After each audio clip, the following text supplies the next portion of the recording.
మీరు ఎప్పుడైనా మోదుగ పుష్పాన్ని చూసారా? ఎంత అందంగా ఉంటుందో కదా, ఎర్రని రెక్కలతో.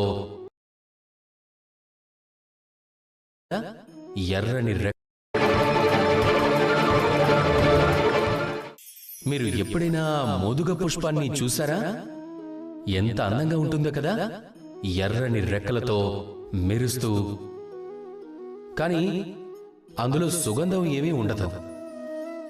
ఆ కారణంగా అది కేవలం చూడటానికే పనికొస్తుంది. కావాలంటే చూడండి, దాన్ని ఎవరు పూజకు ఉపయోగించరు, దాని నుంచి పరిమళం కూడా రాదు. అలాగే మన జీవితంలో కూడా అలాంటి వాళ్ళు చాలా మంది ఉన్నారు. వారి నుండి గౌరవాన్ని సంపాదించుకోవాల్సి వస్తుంది. ఒకవేళ మీరు గొప్ప కులంలో జన్మించారు అంటే మీ దగ్గర అన్నీ ఉన్నాయి అనుకోండి, ధనం ఉంది, ఐశ్వర్యం ఉంది, అన్నీ మీకు ముందు నుండే ప్రాప్తించాయి. అప్పుడు కూడా మీకు ఈ ప్రపంచం గౌరవం ఇవ్వదు. ఎప్పటి వరకు ఇవ్వదో తెలుసా?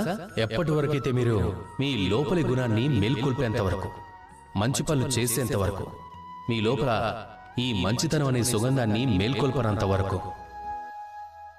మీరు ఇవన్నీ చేసినప్పుడే అప్పుడే ఈ ప్రపంచం మీకు గౌరవాన్ని ఇస్తుంది. ఇక మొత్తం మీ మీదే ఆధారపడి ఉంది. మీరు మోదుగ పుష్పం అవ్వాలనుకుంటున్నారా, లేదా సుగంధంతో నిండిపోయిన పుష్పంగా మారి మీ సుగంధాన్ని ప్రపంచానికి పంచాలనుకుంటున్నారా?